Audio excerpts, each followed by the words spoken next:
Bueno, boas tardes a todos.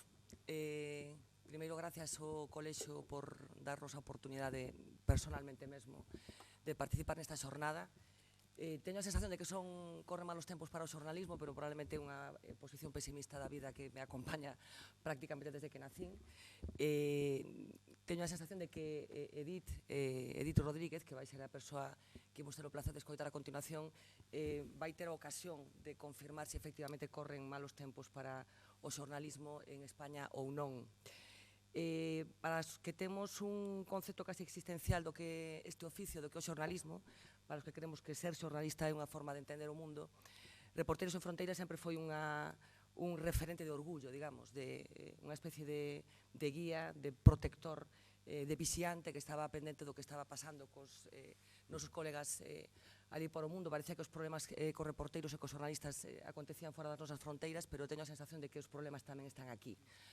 Algúns son moi evidentes, outros probablemente están máis relacionadas ca situación que atravesamos. Falábamos antes de empezar da precariedade que tantos problemas está creando a hora de exercer o xornalismo, pero teño a sensación de que nos últimos tempos as cousas están complicando. Para os alumnos da facultade que estades aquí, teño a sensación de que fai bastante frío aí fora, pero Edith seguro que nos confirma cousas. Bueno, Edith, como decíamos, relatora de Reporteiros Sen Fronteiras aquí en España, é licenciada en Ciencias Económicas e máster en Periodismo do país. Acumula máis de 25 anos de experiencia en diferentes medios de comunicación españois e exerce como corresponsal de diversos medios franceses aquí tamén en España, o que tamén moitas veces obliga a ter unha visión un pouco desde arriba, máis distante. Estou convencida de que va a ser interesantísimo o que nos va a contar, porque están pasando cosas que probablemente nunca habían pasado, está morrendo xente que nunca morrera, e en el mundo del reporterismo y del periodismo también. Así que si conseguimos resolver los problemas técnicos... Pues sí, parece que no. Parece no proxecta, pues tengo varios vídeos.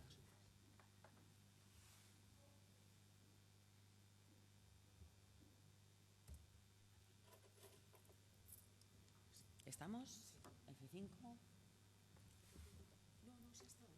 Ah, que ya estaba, vale.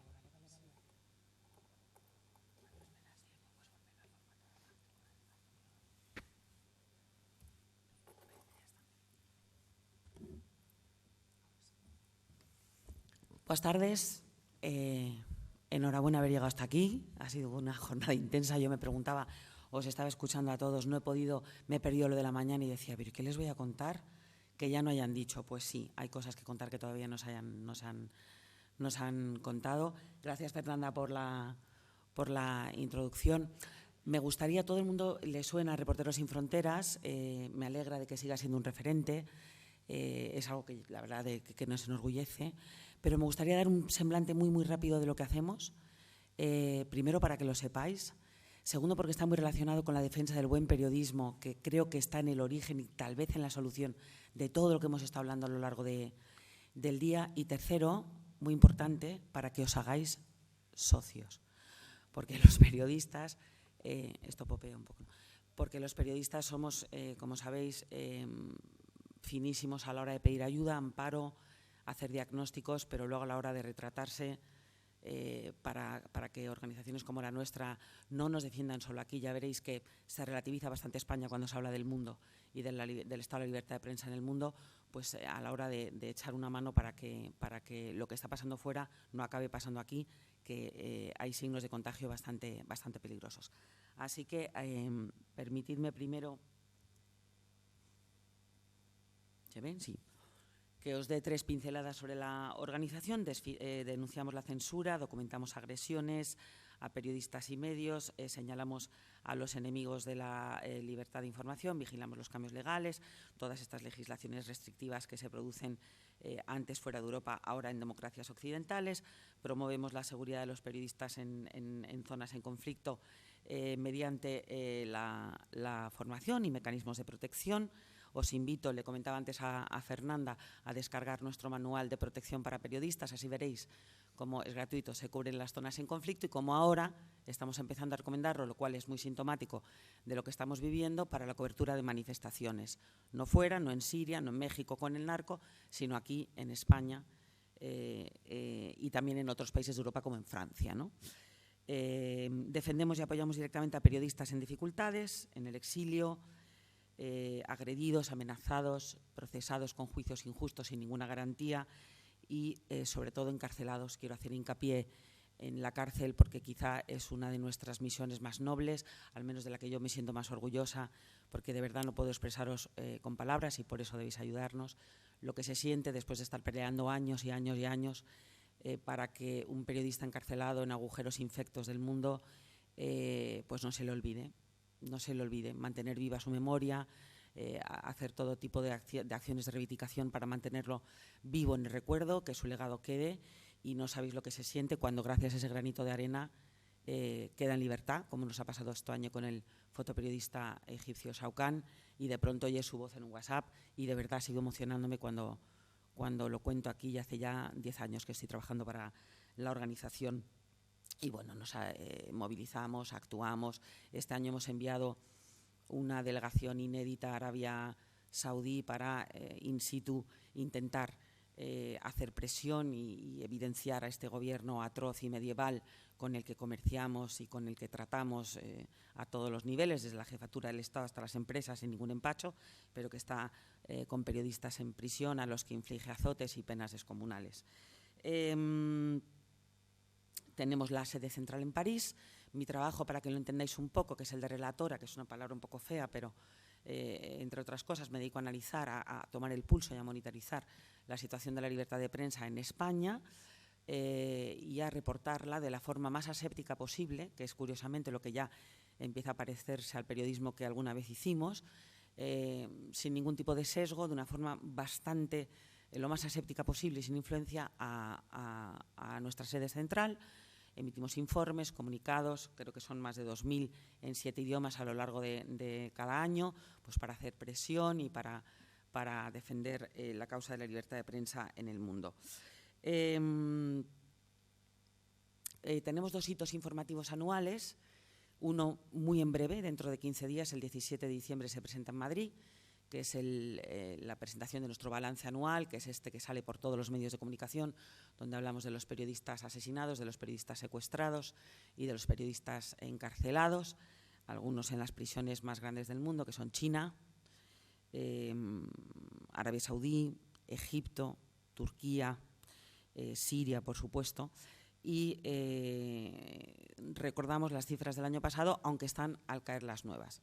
63 periodistas asesinados, bueno, 80 si incluimos lo que llamamos el periodismo ciudadano, 350 en prisión, las cárceles más fuertes de periodistas del mundo, las más potentes, ya os las comenté, y 60 secuestrados. Yo ya tengo los datos de 2019, no los puedo compartir, lamentablemente, están embargados hasta el día 17. Yo puedo anticipar que las cifras, a primera vista, os podrá parecer, cuando las veáis en las televisiones, en los medios de comunicación generales, que han mejorado. Fake news. Engaño total. Muchas veces las mejoras de las cifras quieren decir simplemente que los lugares no se cubren. Y esto es algo que está pasando ahora mismo y que afecta directamente también al periodismo español. Si nos encontráramos con un descenso del número de periodistas asesinados, no significaría de ninguna forma, cuando presentemos el balance, que la situación de la libertad de prensa en esa inmensa mayoría del mundo donde no existe ha mejorado. Simplemente los periodistas occidentales no van a cubrirlo. No hay medios, hay precarización, no se envía a corresponsales, no se manda enviados especiales, luego se envían equipos nutridísimos a Eurocopas de 4 o 5 periodistas con hoteles guays durante 3 semanas, pero nunca, jamás hay dinero para el periodismo de conflicto, el periodismo de guerra.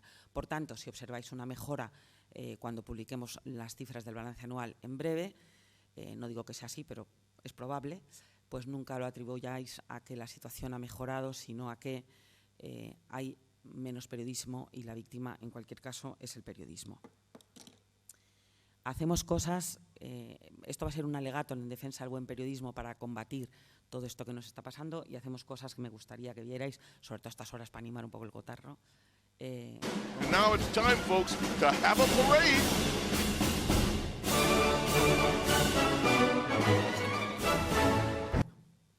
Pues vamos a volver a empezar.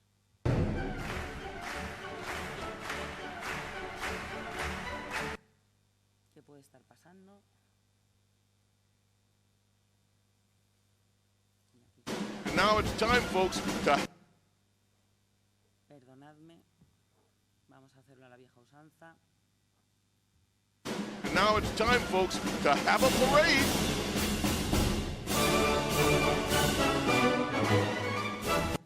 Bueno, pues fracaso total, dejadme que lo rote. Esto estaba supuestamente bien, no está por ahí María José, ¿no?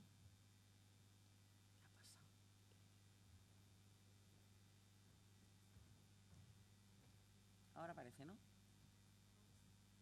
Iba bien, ¿verdad? Que antes iba bien, ¿no? And now it's time, folks. ¿Esto qué es? Esto es rotar, ¿no? Ay, qué rabia.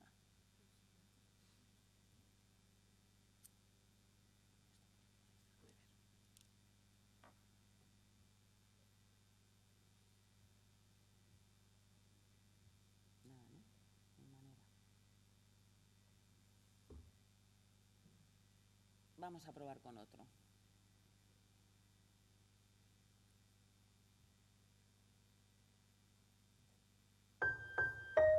Ahí vamos.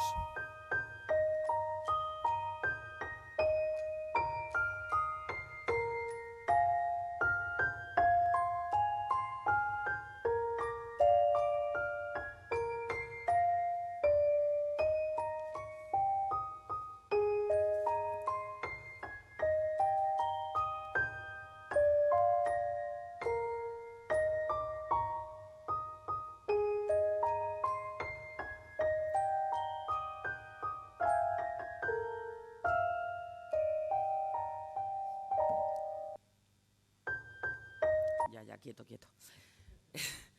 Bueno, esto es un poco el tipo de campaña que solemos hacer contra eso que nosotros llamamos los depredadores de la libertad de información y que está en el corazón, aparte de concienciar ahora mismo y levantar alguna sonrisa, está en el corazón de lo que yo quiero proponer al final de mi intervención, que es la reivindicación de la necesidad del periodismo. Y esto, sacado del contexto español, se va a entender muy rápido. Cuando ves cómo está el periodismo, cómo está la libertad de prensa fuera de España, y cuando recuerdas que solo el 24% de la población mundial tiene acceso a información libre de calidad, te empiezas a poner en contexto. Y ya todo esto que vivimos de qué horror, qué mal todo, qué horror de Vox, qué espanto, las fake news, etcétera, las empiezas a contextualizar. Y esto te permite también enseñar, sobre todo a los más jóvenes, a los que nos acompañan aquí, que no es un bien dado, que no es algo que tenemos porque sí. Yo creo que en la educación, como en los grandes cambios que llevan su tiempo, está la clave de que cambie la imagen del periodismo ahora mismo. Y este tipo de campañas son las que nos ayudan.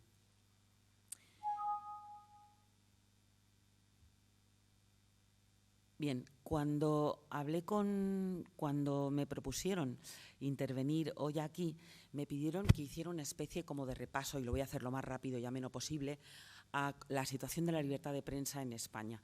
Y yo dándole vueltas pensé, porque llevo casi 10 años en la organización, que lo mejor era atenerme a mi propia experiencia y contaros cómo ha cambiado drásticamente el panorama en los últimos años. Y además casi muy de forma matemática, la primera mitad de la década y la segunda mitad de la década a la que nos acercamos. Cuando yo asumí el cargo en Reporteros Sin Fronteras, si recordáis, se hablaba muchísimo, 2010, de la pluralidad de los medios públicos, de las televisiones, había grandes EREs en marcha, Rajoy, creo que fue en 2011, había derogado la ley de reforma de Radio y Televisión Española que aprobó el gobierno de Zapatero y que daba mayor pluralidad el año anterior. Había muchísimas movilizaciones, tanto contra la manipulación como a favor de los derechos laborales de los consejos profesionales de las televisiones. No sé si me dará tiempo luego, y aprovecho para reivindicar la labor que hacen los consejos profesionales de los medios de comunicación, porque son no solamente armas de denuncia, sino para nosotros fuentes de información valiosísimas, como Defende a Galega, porque nos permiten, y como el Consejo Informativos de RTV, porque nos permiten documentar la manipulación. La manipulación es algo dificilísimo para nosotros de probar, porque la estamos viendo, la sabemos, pero luego ¿cómo demuestras que un medio manipula? ¿Cómo lo haces? Sobre todo si es público. Los privados, pues bueno, es un problema mucho más complejo, pero tienen derecho. Pero cuando son públicos, ¿cómo lo haces? Tú estás viendo una televisión autonómica y dices, esto es cantoso, es escandaloso, pero si no hay profesionales que desde dentro lo vigilan, lo documentan, lo minutan y te lo pasan y hacen informes buenísimos, pues tú es muy complicado meterte en el berenjenal de decir esta tele manipula. Y sin embargo todos sabemos que esta tele manipula. He hecho el paréntesis agradeciendo a los órganos profesionales, decir que bueno, este era un tema de debate en 2000, en los primeros años de la década. También algo muy normal sobre lo que trabajaba yo eran los informadores españoles en el extranjero. Recordad que estaba la guerra en Siria en su apogeo y tuvimos 2 tandas muy lamentables de secuestros de compañeros, afortunadamente bien resueltas, pero esto nos llevaba muchísima energía y muchísimo tiempo y constantes percances de los compañeros en países en conflicto, especialmente en Oriente Medio. Era algo sobre lo que trabajábamos incansablemente. Y luego, como bien ha dicho Fernanda en su introducción, un debate interno sobre esta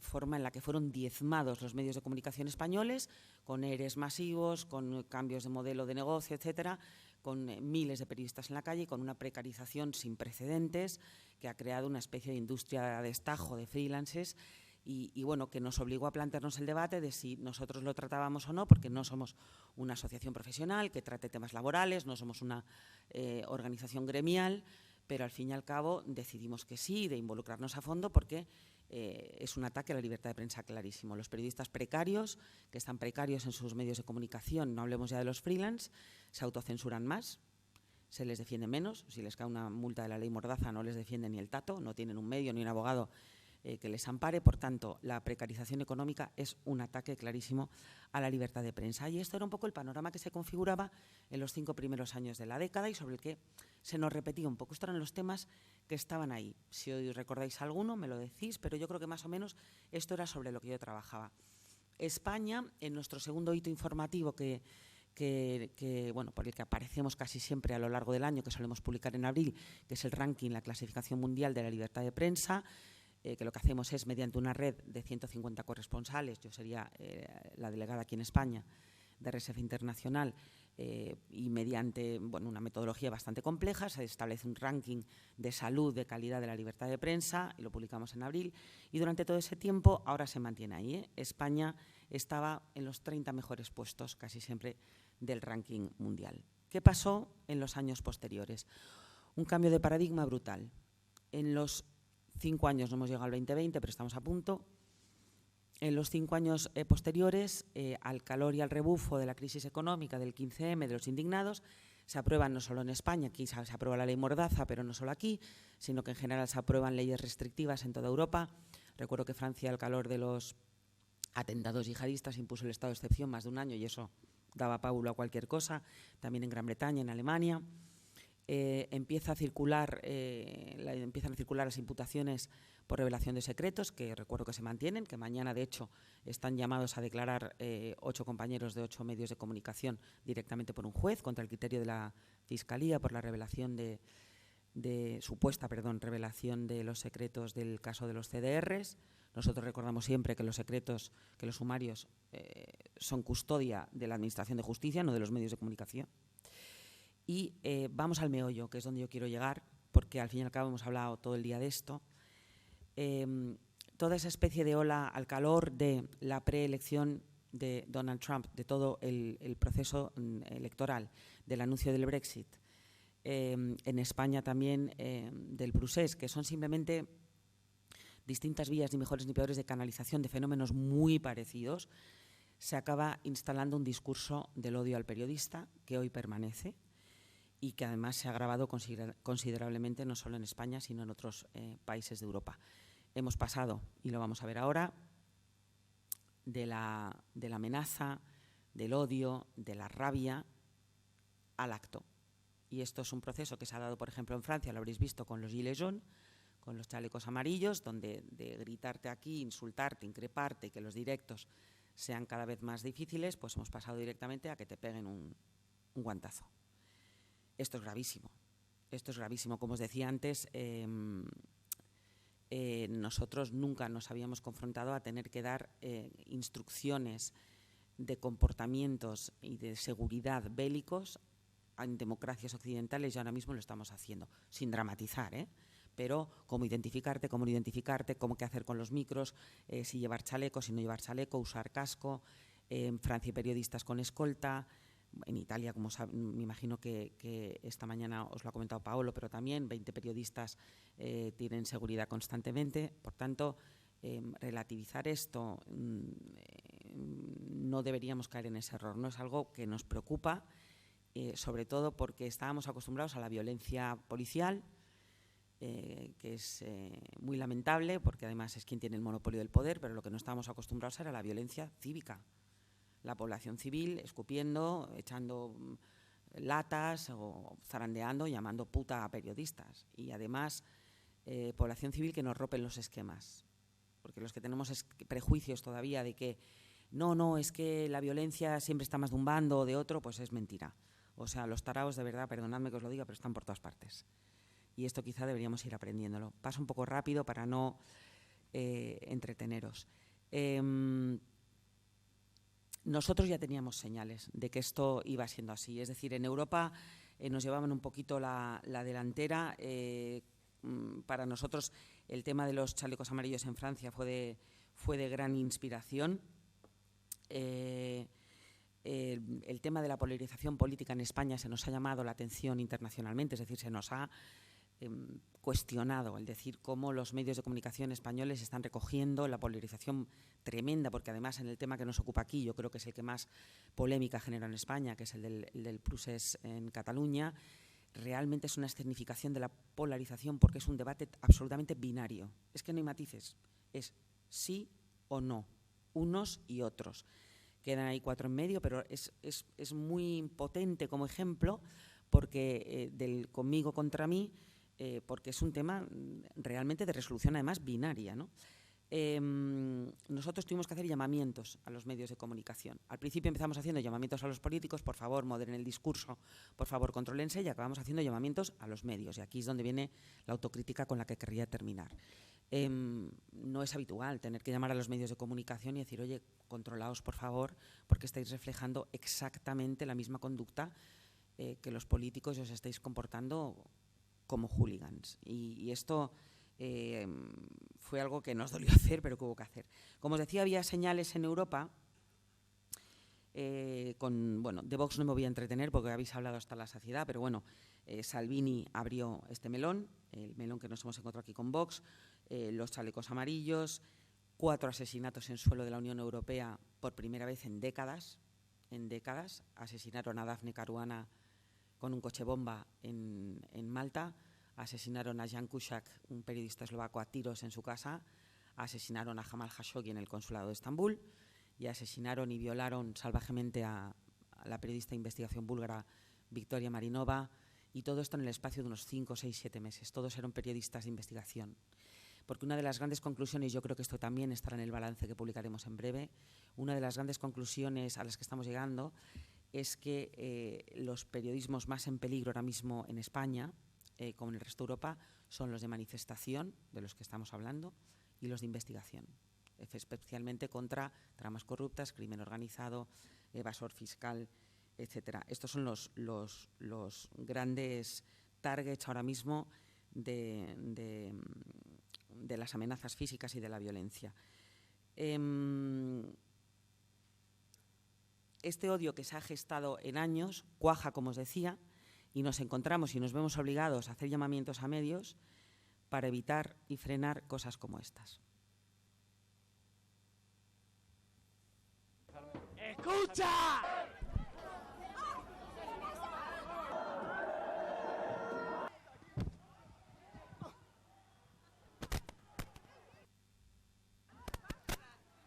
Ahora, en estos momentos, difícil esta conexión que queremos seguir.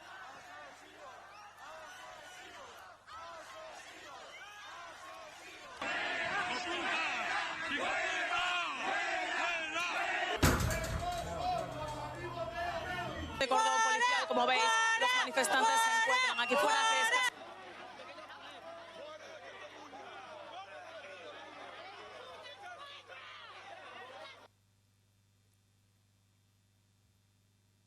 Por estas imágenes, algunas de estas imágenes nos han interpelado secciones en Taipei, en Alemania, en Holanda, nos han llamado, ¿pero qué está pasando? ¿Pero qué es esto?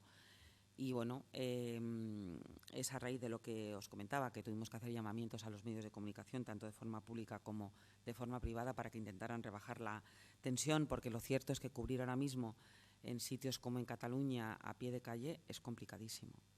Yo he estado hablando con algunos de los periodistas de distintísima ideología, etcétera, agredidos tanto por cargas policiales, pero quizá eso se lo espere uno más, aunque tienen monopolio de la violencia, ya nos han zurrado desde siempre, pero que sea la población civil y un perfil de población civil la que te increpe con ese odio, pues dices, ostras, ¿y qué ha pasado? ¿Qué hemos hecho durante estos años? Desde 2017, desde octubre, cuando los acontecimientos, ¿no?, anteriores a la Declaración Unilateral de Independencia, hasta este otoño se han producido más de 60 ataques a periodistas en Cataluña. Es una salvajada. Es una salvajada. Yo he tenido el testimonio de algunos de ellos y, bueno, pues se plantean dejar la zona, cambiar de trabajo. Me cuentan cómo ya no es la cobertura de manifestaciones, sino el clima de polarización es tal que están cubriendo un suceso, una inundación, un incendio, piden permiso, como hemos hecho siempre las teles, para subir a grabar con mejor tiro de cámara y ¿de qué medio eres? ¡Pumba! Portazo. ¿No? Y entonces esto un día, otro día, y siempre un percance, un grito, una increpación cuando están montando el equipo. Cuando lo están desmontando, pues francamente durante 3 años desgasta mucho. Entonces a mí me preocupa mucho, he escuchado con gran atención las intervenciones de mis antecesores. Me interesa muchísimo no ya el diagnóstico, sino qué podemos hacer. Es decir, el odio al periodista es indudable que se ha instalado. Yo no sé vosotros, aquí estamos en un medio amigo, estamos en una maravillosa facultad de comunicación, universidad amiga, estamos entre gremios, estamos entre profesionales y es cómodo. Pero nosotros que comparecemos mucho en foros de gente profana, que no está próxima al periodismo, esta rabia se nota. Es que nos regañan. O sea, las preguntas se transforman en broncas. Por tanto, no están contentos con nosotros. Y yo no creo que eso tenga que ver con Vox, ni creo que esté directamente relacionado con el ascenso de la ultraderecha. Bueno, que los alimente y que luego los voten, sí, pero quiero decir que el cabreo es generalizado también y que tenemos alguna responsabilidad, estoy segura. Así que hemos tenido que hacer un debate muy intenso interno para saber qué tipo de soluciones aportamos. Se ha hablado aquí muchísimo del fact-checking, algunos defendiéndolo, otros cuestionándolo, y me parece bien porque nosotros también lo cuestionamos. No me voy a entretener con ello porque la ponencia anterior ha sido estupenda en ese sentido. No sé si se ha hablado de las Trust Initiatives, que son estos sellos, como yo los llamo, AENOR, que ahora llevan algunos periódicos. Yo es tirar piedras contra nuestro propio tejado porque tenemos uno, pero no creo mucho en ellos, porque creo que son cosas de autoconsumo, que son un poco para nosotros mismos y que el lector realmente ver que un periódico, un medio lleva un sello de calidad que le certifica como que no es ultramentiroso, pues bueno, no está mal, pero de verdad que no creo que sea la panacea. Monitorizar constantemente para presionar constantemente. Esto sí es muy importante.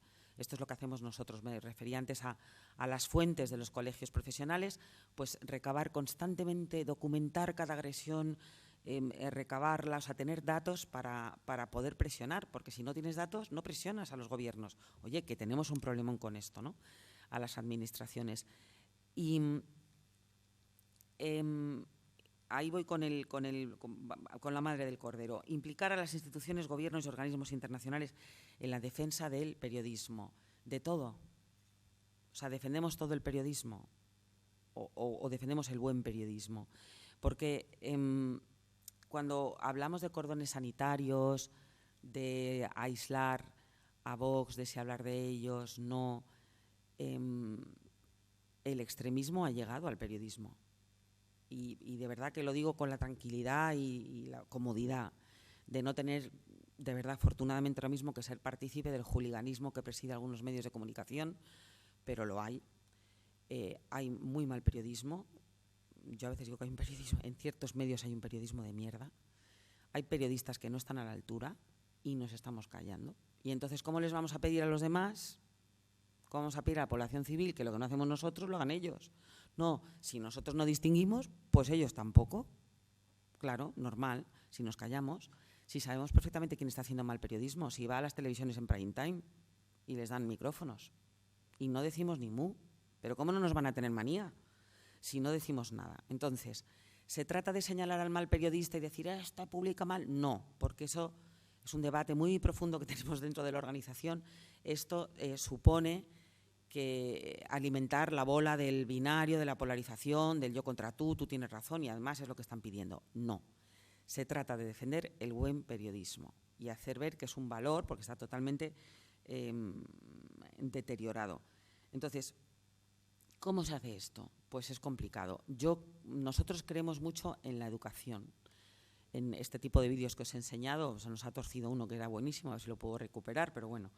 En la educación, en la concienciación, en saber que tienes un privilegio entre manos, en contextualizar a España en el mundo, en decir que pues eso, en el 75% de los países del mundo no hay libertad de prensa, que es un derecho que aquí está consagrado en el artículo 20 de la Constitución.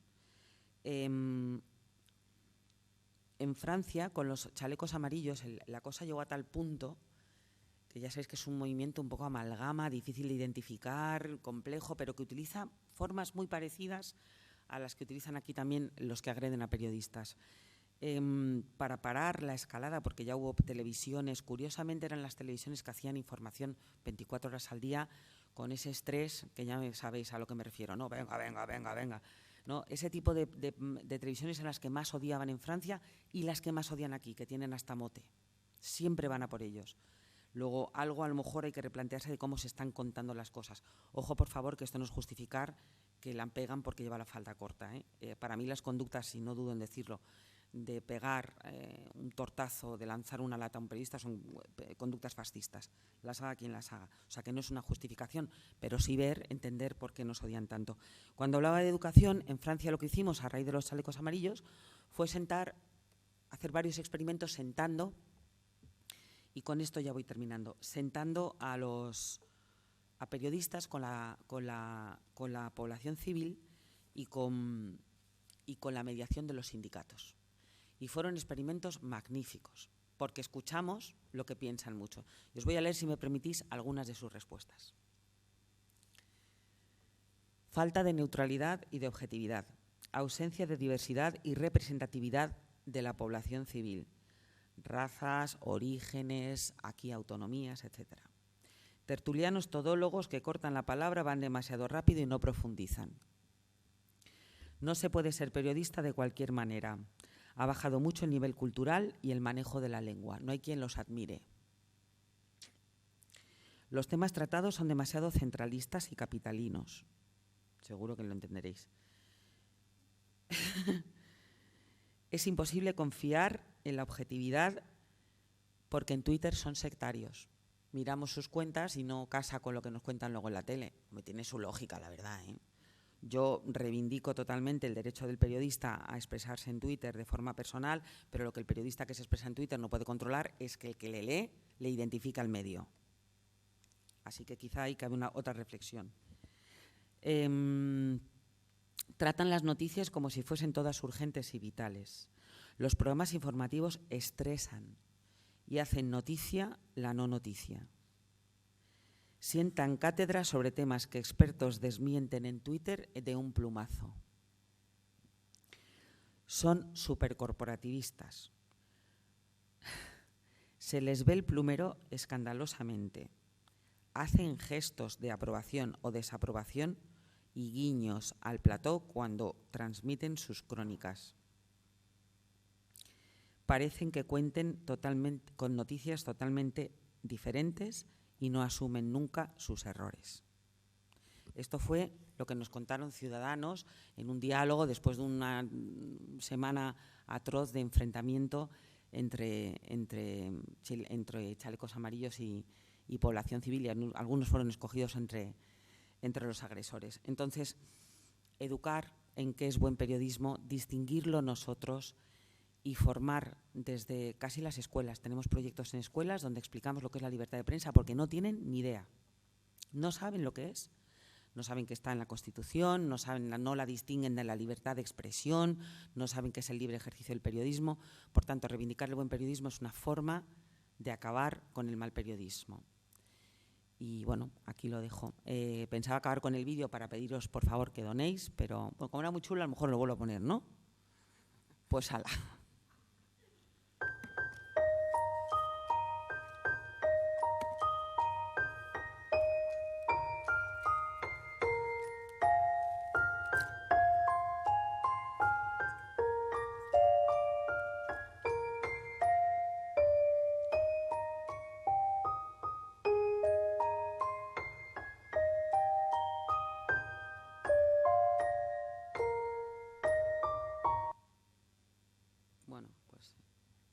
siquiera lo terminamos. Qué rabia oye. Bueno, queda a vuestra disposición por si... Sí, vamos mal de tiempo, creo, Sí. pero ya a las 8 me dijeron que esto chapa. Pero a lo mejor una pregunta o dos sí que estamos en condiciones de que se pueda responder. Bueno, Os ha interpelado, o sea que venga. La mía es rápida. Me parece muy interesante las conclusiones que saca, sobre todo las de la autocrítica, porque a mí lo que más preocupante me parece quizá no es tanto la reacción ciudadana, que es a la que más eco le damos en los medios de comunicación, sino la reacción desde las fuerzas gubernamentales. Es decir, que la policía le pegue a un periodista debería ser muchísimo más escandaloso que le pegue a un ciudadano. Bueno, me parece que no hay que explicarlo, ¿no? Sin embargo, vemos repetidas 1001 veces en los propios medios de comunicación el acoso que han sufrido sus periodistas por parte de los ciudadanos, muchas más que por parte de quien tiene la fuerza y debería garantizar la libertad de prensa, ¿no? Yo quería hacer una reflexión, preguntarte sobre la responsabilidad que se le debe exigir a los medios, a las direcciones de los medios de comunicación. Y voy a poner un ejemplo que seguro todo el mundo conoce en esta sala. Cuando aquí pasó lo del Prestige, yo trabajo en la radio pública, a los compañeros de la televisión los increpaban, llegaron no a sufrir agresiones, pero a veces incluso empujones, porque la gente estaba muy cansada de cómo se estaba haciendo el relato de lo que sucedía en la televisión de Galicia, ¿no? Entonces, por supuesto que es condenable, pero ¿hasta qué punto no hay que poner el énfasis en pedirle responsabilidad a las direcciones de los medios para que efectivamente las reacciones de la ciudadanía no vayan contra los periodistas que realizan su trabajo precisamente por las líneas editoriales o por el mal periodismo que a veces se hace, ¿no? Claro, nosotros lo estamos haciendo, ¿eh? O sea, es algo que tenemos clarísimo. Yo creo que dentro de esta cronología rápida que he hecho para no liar mucho, no sé si recordáis cuando empezó la acampada en Sol, yo creo que ahí marcó un divorcio muy grande entre los grandes medios, las direcciones y la calle y las redes sociales, y empezó a alimentar esa especie de divorcio y de cabreo aquí en España específicamente, porque tardaron un montón. O sea, no sé si lo recordáis. Bueno, yo que estaba y yo decía, pero bueno, ¿cómo puede estar aquí abajo si esto es ¿no? Y ahí yo creo que empezó. Sí. No, de todas maneras, yo creo que no quiero interpretarte, pero la sensación que tengo que preguntas es que hasta qué punto se puede presionar a las direcciones de los medios de comunicación y de una forma específica a los medios de comunicación públicos para que no fuercen una línea editorial que perjudica finalmente al trabajo de la gente que está en la calle. O sea, ¿qué capacidad tenéis vosotros de interlocución? Lo hemos hecho tanto en privado como en público. Si recuperáis, no lo tengo aquí, pero comunicados de prensa es que les interpelamos directamente, porque es cierto que y esto se tiene que decir, es que no podemos hablar de extremismos sin hablar de que los extremismos han contaminado los medios, si no es eximirnos de una responsabilidad. ¿Qué casos hacen? Bueno, yo creo que habría que dejarlos en evidencia, en ningún puto caso. Habría que dejarlos en evidencia muchísimo más.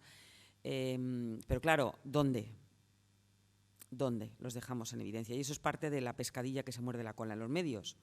Por eso el auto-fact-checking que proponía antes Marta me parece brillante. Es decir, hacer el fact-checking ajeno, de verdad, me parece, y quitémonos los prejuicios, porque hay mala praxis periodística de toda línea editorial, ¿no?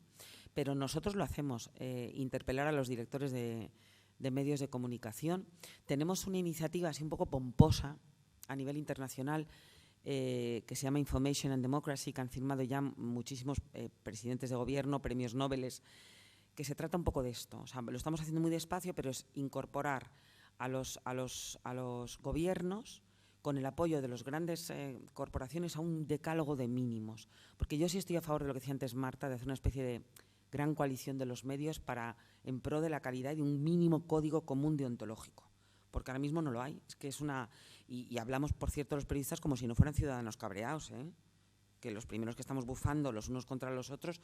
Yo ahora, porque gracias a este papel de abogado defensor, me obliga a ser muy, muy objetiva y me alegro, además, de que me haya tocado defender a gente que me cae fatal. Pero sí, es que es muy bueno por ideología opuesta, porque te das cuenta que hay gente inteligente y profesional de todo tipo de ideología, estúpidos de todo tipo de ideología, que tienes que defender la libertad de prensa del que opina fatal y tal. Otra cosa es que, bueno, te esfuerces a la vez para hacer buen periodismo. Pero sí, yo creo que debería de haber un panel ahí de medios y que se juntaran para hacer y es los que estamos intentando a nivel internacional, un mínimo código de buenas prácticas. ¿Paramos? Sí.